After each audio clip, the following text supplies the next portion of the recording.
Kaže, upravo zato što je to najprljavije, ti moraš ići u to.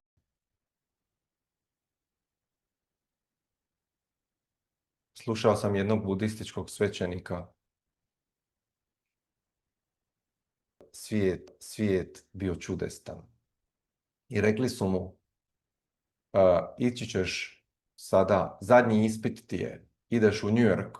Kaže on, pa ja ne želim ići u New York, želim živjeti u samostanu. Ideš u New York, kaže, i šta ću tamo? Tamo ćeš otvoriti poduzeće, bavit ćeš biznisom. Kaže on, ali ja sam svećenik, ja se ne želim baviti biznisom. Ićeš tamo, bavit ćeš se biznisom. I kakvim biznisom?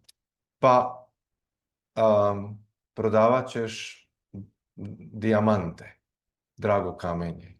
Ali kaže, pa to je grozan prljavi posao, to su najveći kriminalci u svijetu koji trguju dijamantima i tamo iz Afrike i prodaju.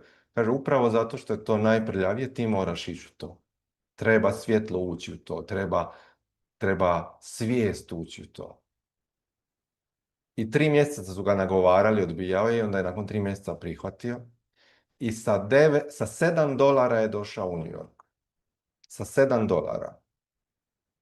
I od toga stvorio kompaniju vrijednu $250 milijuna u nekoliko godina, koja zapošljava ne znam koliko tisuća ljudi, a najveća svrha profita je da izbjeglicama s Tibeta, dakle kada je Kina zauzela Tibet, koliko je desetki tisuća ljudi su napustili, žive po cijelom svijetu, njih financiraju i preveli su 500 tekstova Budinog učenja koje su postojale samo na tibetanskom jeziku, preveli su ih na naše zapadne jezike.